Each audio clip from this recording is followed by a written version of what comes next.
Hello, and welcome to the Love Your Work Life podcast. I'm your host, Elissa Shuck. Whether you're going for that next promotion, looking for a job, or making a career pivot, I'll teach you how to navigate it all so you can have the career you want.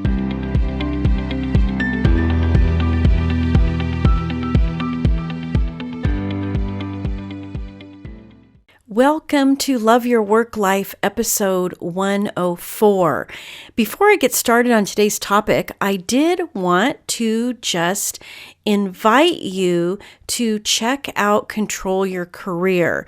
This is the membership where you can get access to all kinds of professional development tools and courses and classes and any kind of support you need in your career.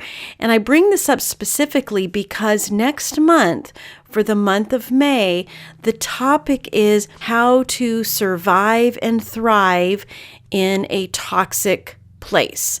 And by place, I mean it could be the environment, it could be the people, a person. Unfortunately, it's more common to be working with toxic people and in toxic places than I would like it to be. And you might be one of those people.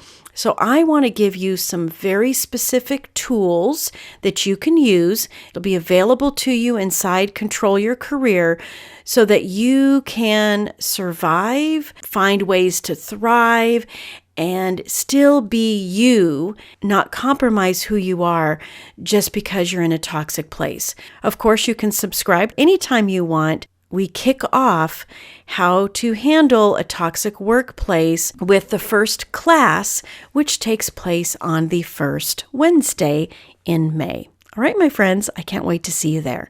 Now, for today, I want to talk about your capacity. How do you tap into your capacity as an employee, as a worker, as everything that's available to you in your career? The problem is most of us have limiting beliefs. What starts out as other talk, these are the limiting things other people have said to you throughout your life. It could have happened in childhood. It could have happened in school. Maybe you had an idea and you had a teacher who said, no, you'll never be able to do that. And that sunk in. We are so impressionable when we're young. But what tends to happen is other talk turns into self-talk. And that becomes the lens through which you see everything. You're constantly comparing your capability and your capacity to these limiting thoughts that you have, these limiting beliefs that you have, either because you've internalized something that was spoken over you, or that little seed that was planted that was limiting has bloomed and blossomed into a fully grown tree of limiting beliefs, and you just find whatever branch you need to keep yourself from achieving everything that you desire to achieve in your career. We've all been there, trust me. Overcoming limiting beliefs isn't about disregarding them or ignoring them.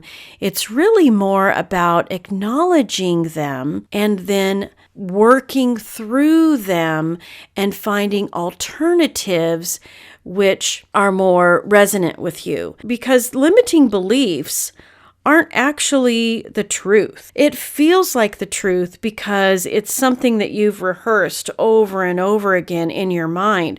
But these aren't actually truths. You can make decisions, very conscious decisions, to believe new things, to think new things.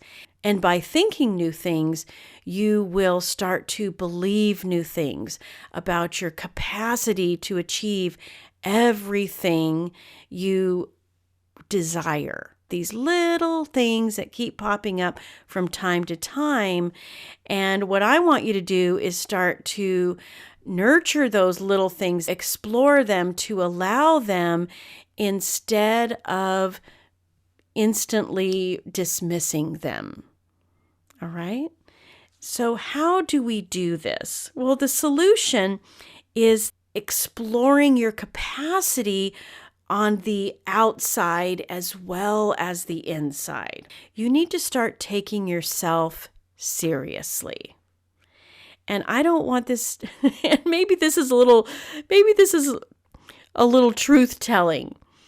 But until you start taking yourself seriously, you won't really take anything you're thinking or anything you're doing seriously either. And it's the alignment of all of that that'll make the biggest difference relative to achieving your full capacity. Way back in my career, my first real management job, my first leadership role was in a child care center. Now, I had been a teacher there, and the director who I worked under was leaving, and she wanted me to take over. She saw potential in me. I have always been a little bit of an overachiever, so I jumped at the chance to be this director. But I also knew that while I believed on the inside that I had the capacity, I also needed to show up for myself and for the parents within that capacity as well. I knew that I had to step it up and take myself as seriously personally as well as the environment I was working in. So here's how I did it. First of all, I took a look at me. Did my appearance, did the way I conducted myself, even my personal style, did it exude professionalism? Did it exude credibility? And I'll tell you, yes, it can be for the people on the outside. I did want those parents to trust me because they were putting their children into my hands. But I also knew that my professionalism, my credibility, how I carried myself was for me, because that just helped shore up the confidence that I had on the inside, because I was showing up as that leader on the outside. It's so interesting the way our brain is constantly looking for evidence that what we're thinking is true. And it's looking for evidence in our outside world. So don't minimize the impact being intentional about you, your person, how you dress, how you show up, how you carry yourself will actually help you boost your inner confidence. I bet you that you know instinctively when you are feeling good and looking good. There's a TED Talk, and I'll look it up and I'll put it in the show notes, about a power pose. That the way you stand, the way you put your shoulders, your posture, it's this physicality that affects your internal confidence. And when you're trying to achieve your full capacity, leveraging the internal and external is such a complete way to grow and expand. Back to the child care center director, I knew that to elevate myself and to ensure that the parents walking in felt safe and felt like they were leaving their children in a great environment, that it needed to be clean. It needed to be organized. It needed to have an environment that helped them feel like they knew me, they could like me, they could trust me. I was looking for that cohesiveness, that integration of what was going on in my head, what was happening and with the way I acted, and in the environment I was creating. Your personal space is a reflection of what's going on in your mind. Take a look at your space. If you're driving, don't do it until after you stop. Okay, you might be listening to this while you're driving. Maybe you're sitting in a room, in an office. Take a look around you for a moment. Does your personal space reflect who you want to be? I remember once when I was job searching some time ago, and I was feeling very overwhelmed by the job search. I was feeling very scattered. And suddenly I looked around me, and my environment was a reflection of all the scattered, cluttered, disorganized thinking that was going on in my brain. And as soon as I realized that, I thought, okay, I've got to clean this up. And by cleaning up my outer environment, it helped me clean up my brain, clean up my thinking, clean up my approach to my job search. Do not underestimate the power you have to grow your capacity simply by making these little changes to what's going on inside and outside. One of the things that I also recommend that you do is ask yourself some really good questions. This will help you identify the places where maybe you've been neglecting your capacity. Maybe you've been neglecting your capacity because you've just let yourself go. You're overly casual. I'm not telling you how to dress. I'm not telling you what to wear, what not to wear. What I am suggesting is pay attention to what you're thinking and how you're feeling with how you're dressed.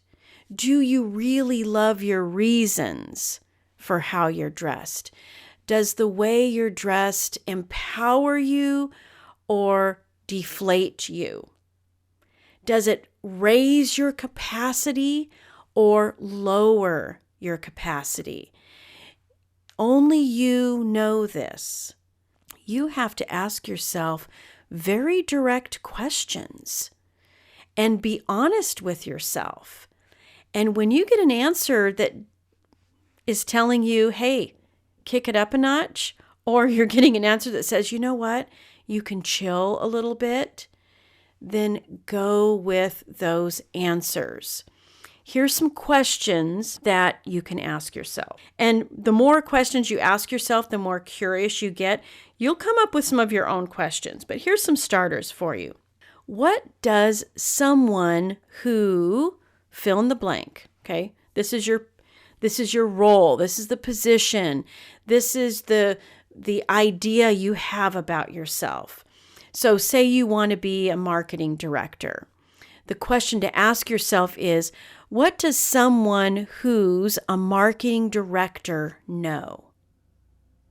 What knowledge do they have? What information is inside them? Do you know that information? Do you need to share that information? If you know it and you're not expressing it in some way, shape, or form, then you're probably not achieving your full capacity in that area. Let's stick with the marketing director example. You're going to fill in the blank for your own job title, okay? How does a marketing director interact with peers? How does a marketing director interact with their team? How does a marketing director interact with stakeholders, with executives? By asking yourself that question and then spending a little time thinking about the actions, this is that outward stuff, right? You will start to develop your capacity for that role.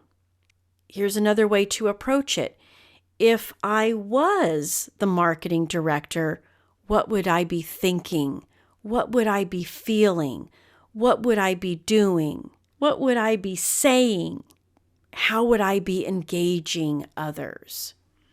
This is that combo of how you think about yourself, acknowledging if you have any limiting beliefs, and then looking to the outside. Is there anything about your outward environment that is also limiting? Or is the outward environment really showcasing what you're capable of? My friends, this combination of investing in yourself by thinking differently, acting differently, showing up differently, creates all kinds of momentum. It is a way that you can be strategic about growing your capacity, growing your capability, and making, again, it's not just theoretical capacity. It's capacity that you can leverage in your current role, in your next role. Don't underestimate the power you have right now simply by creating a sense of balance and awareness between thinking, believing, doing, showing up in physical ways as well as mental ways. All right, my friends, to your capacity. I'll talk to you next time. Here's the thing. You are going to work 90,000 hours in your lifetime. That's 30% of your life. And for some of you, it's probably even more than that. So you might as well take control of it. Learn the skills you need to learn. Get the professional development resources you need to excel and deliver and have impact. That's what my membership, Control Your Career, is all about. Join for $20 a month or $197 a year. If you want VIP treatment, you can get access to that too. The bottom line is I want you to have all the resources you need to create a thriving career anytime you want. And when you hit some blocks, then I'm going to give you some things on how to survive too, week after week, month after month, inside Control Your Career. Go to elissa-careercoach.com/control-your-career. I will see you there.